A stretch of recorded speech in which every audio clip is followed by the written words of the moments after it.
really wanted to talk about tonight was our group exercise classes, because I think that this was a challenge for us right at the start of going into lockdown, and we've worked together. The team has really worked together to come up with some solutions. So I don't feel like I'm an expert at tele-rehab, but I can share what our team has learned from this experience. So as part of our service, we offer 3 group exercise classes a week, and those are all targeting people with balance and mobility issues. So really people who are at risk of falling. And we at the start of lockdown, we discussed whether we could offer exercise classes remotely. And we identified a lot of challenges, and we talked together as a team. We talked about certainly the safety aspect of people exercising alone in their own homes when we're trying to get them to do balance and walking practice, was probably one of our biggest challenges.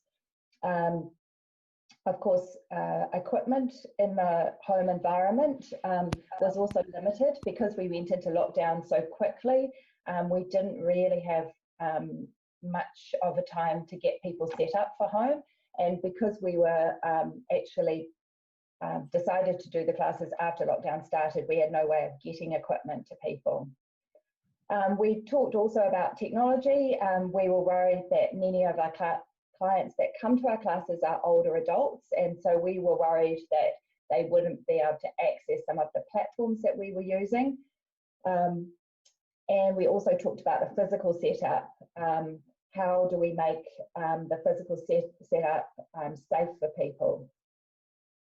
And then we also talked about, well, what if someone new wants to join the class? It's all very well providing exercise for people that we already know, and we've got quite a good sense of their abilities, and we can include them in the class. But what about starting people who want to start? We didn't really know how long lockdown was going for, and so we had quite a discussion about how could we screen new clients. So for all our exercise classes, we offer a free screening session of about 30 minutes, and that's done in person. So over time, we've set up 2 classes. One was a class that we already had running, and it was mainly a seated class, and so that was one of our easier classes to transition to tele-rehab. So we did that first, and I think we learned a few things about setup and the environment from that. But then we decided to start a class for clients who were over 70, who were normally quite active, but not having the same degree of activity. And so those were people we knew sort of personally, but then we extended it to our current client list as well. So some of the things we've learned is that we've developed Zoom instructions and setup instructions, and we spent quite some time doing that.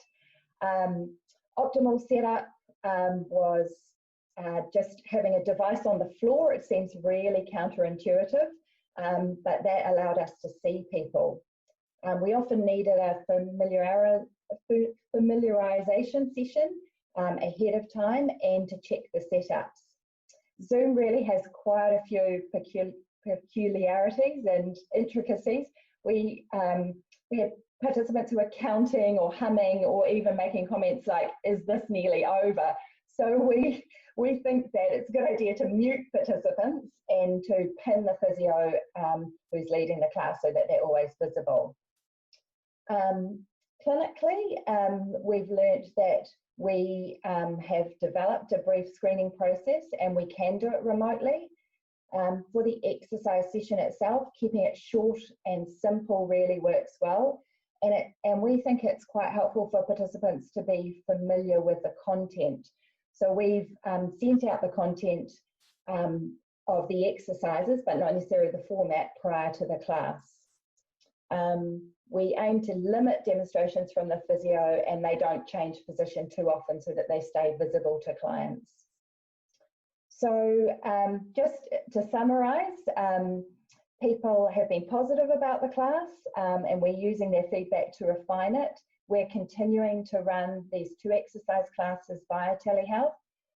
It took us a lot of time, discussion and thinking to convert face-to-face to remote, but we have been so surprised at what's possible when you have to do it.